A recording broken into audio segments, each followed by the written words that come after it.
Alright, so dropping logs once again. What have I done this week? First thing I did is I got myself this turntable. It's a Numark Party Mix. I believe it's the Party Mix 2. No, it just says Party Mix, but I believe it's the 2. So I'm gonna start getting into a little bit of turntable stuff, some scratching.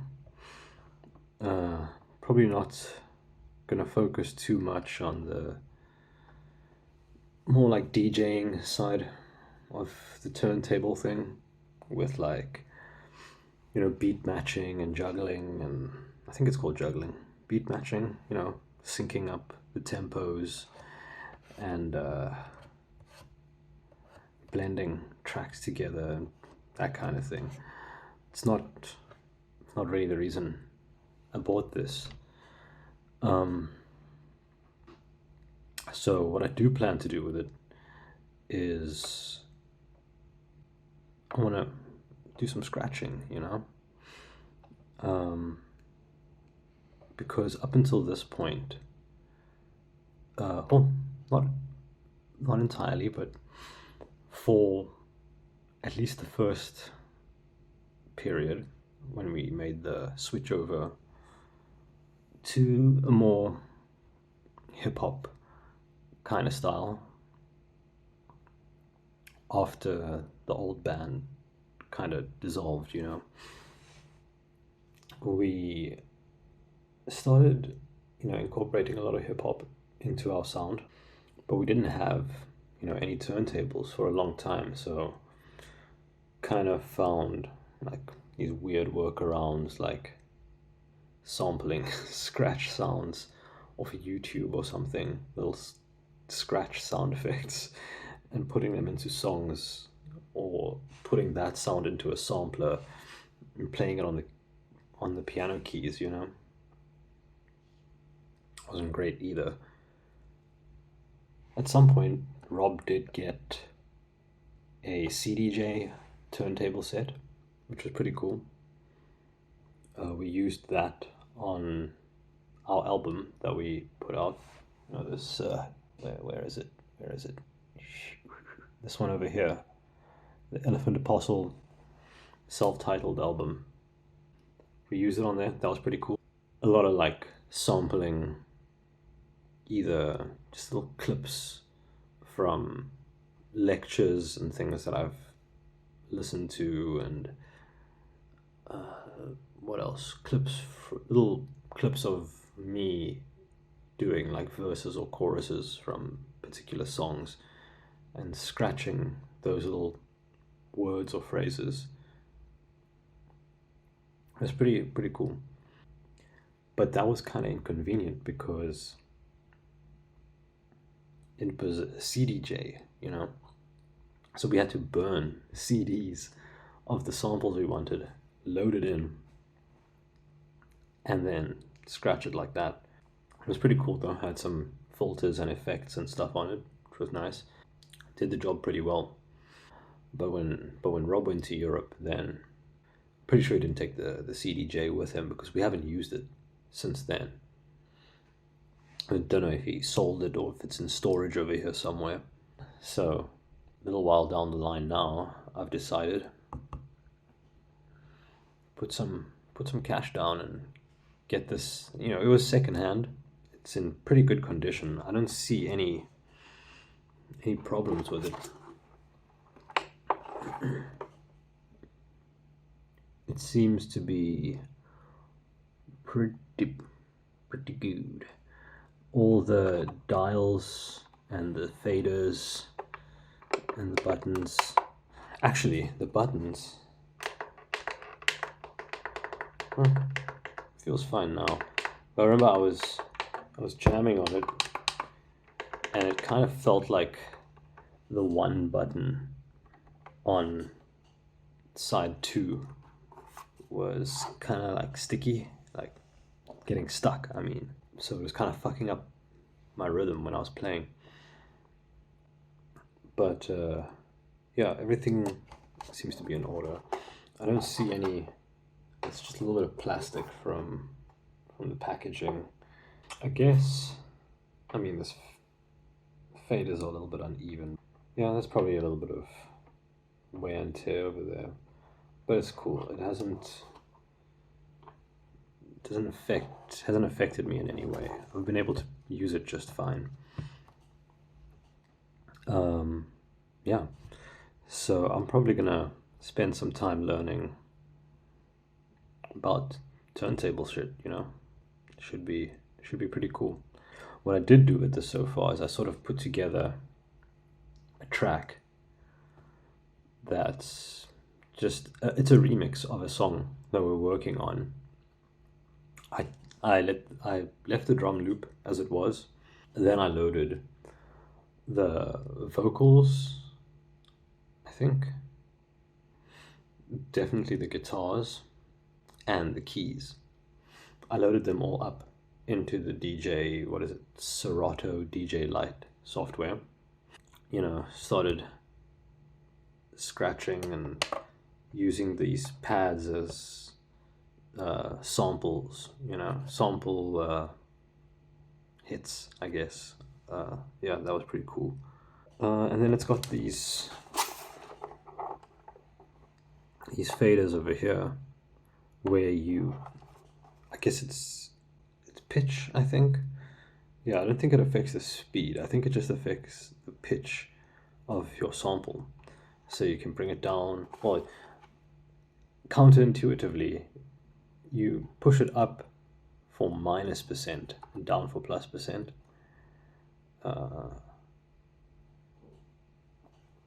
Whatever, it worked.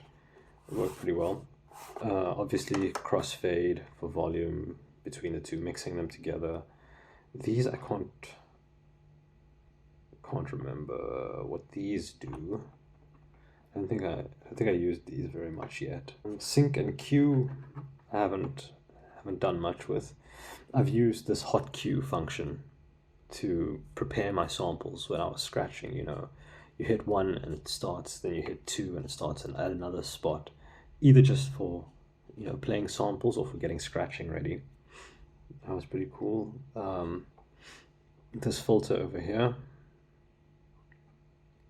yeah, that was I think it like sweeps out frequencies, if I remember correctly. Yeah, I think it's a low to high pass filter. Yeah. Yeah, I used that a little bit when I was scratching, and I think it sounded kind of cool. Oh, here's what I don't like about this thing. This is like a light show, a built-in light show that this thing has. I mean, there's a little button over here that you can switch. You can cycle between different light displays, or you can just put it off. So, wish it didn't have that. It's probably added some unnecessary cost to this thing, but it was secondhand, so it was a cheap but still decent. I say cheap, but as far as tech, as far as gear goes, I guess it's relatively cheap. It doesn't have as many effects and filters as the one that Rob got, for example. But that's cool. It'll do what I need it to do. I'll upgrade one day. I don't think I'm gonna need to very soon. Rob can handle whatever I can't do if necessary with his more advanced gear. So I guess let's hear what I did. It's not a great piece of music. I'm still learning how to use this instrument. It's literally like what you're gonna hear is day one of me using this. I think I recorded this the day after this arrived. Not that I haven't used turntables before. I did it on the Elephant and Parcel album, but incredibly sparingly, like really little. Oh, and I did it on another track of ours called Die For It. I did some scratching at the end of Die For It.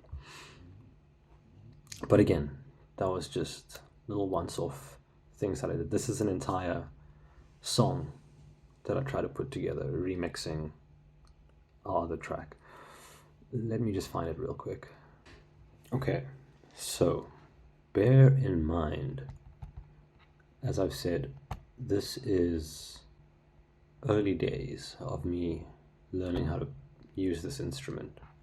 So let's hear me playing an entire song on an instrument that I've only ever played for a couple of seconds at a time before this.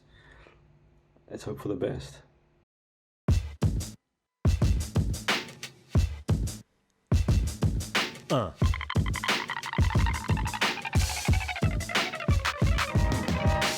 Life is shit and nobody gives a fuck. You can straddle 50 years in the cuck. The universe will fuck you in the butt, and then it goes on for eternity and never busts a nut. I spent too many years sorry for myself, to the point where I'm... So that was one of the nice little flourishes that I actually kind of like what I did there. So here comes a little thing. Thought that was pretty good. Yeah, that's just a little scratch with a low pass filter sweeping up to 0. So yeah.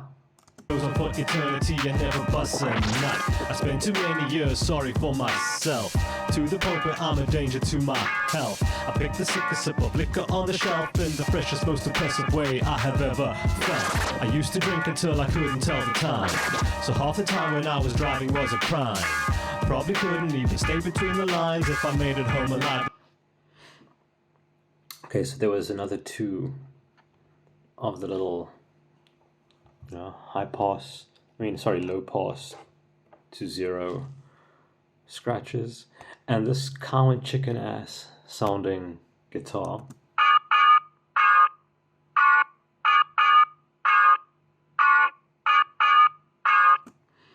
That's a sample of me playing on the original track that I put into here, messed with the pitch a little bit, and played with these sample pads.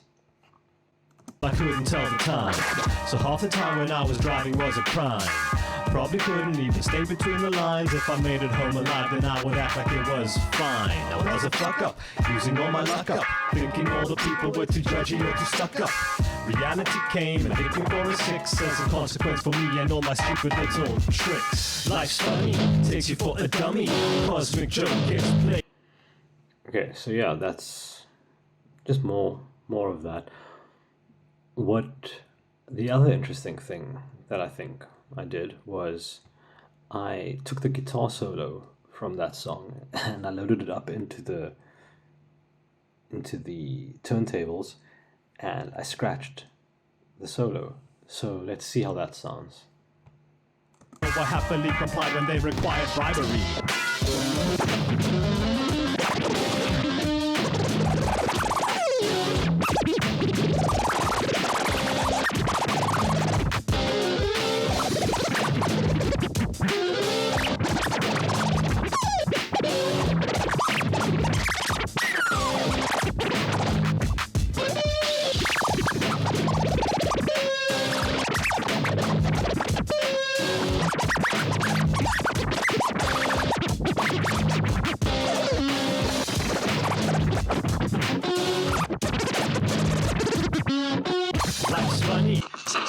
Okay, so it's not great.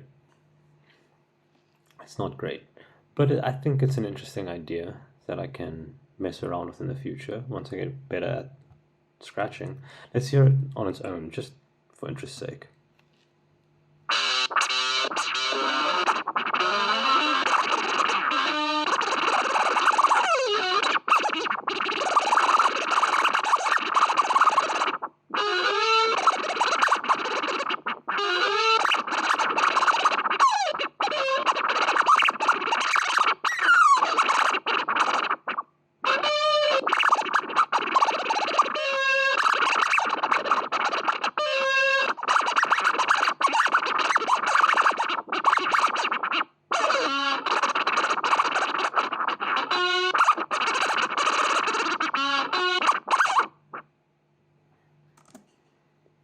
yeah, like I said, not great, but I think there's something in there.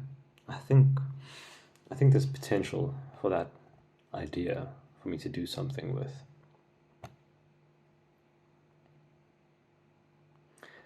But yeah, that's my foray into turntablism so far. I won't assault you with a live display just yet. I'll practice a little bit more before I do that. What else did I do this week? What else did I do? I recorded vocals for a song that we're doing with someone that Rob knows over in Europe. MC Sneaker, and it's been pretty good. Maybe I'll show you to a click track my verse. I'll show you to a click track my contribution, so as not to share too much of it just yet. Let's do that. It's pretty different to what we usually do on Elephant Apostle tracks.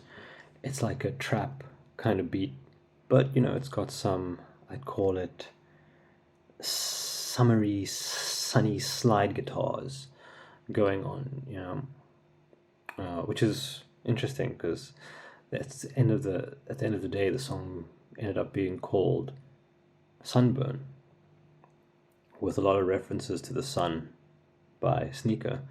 And then he asked me to put a verse in at the second verse. So I'll show you what I did. I'll put on a click track and I'll do it for you.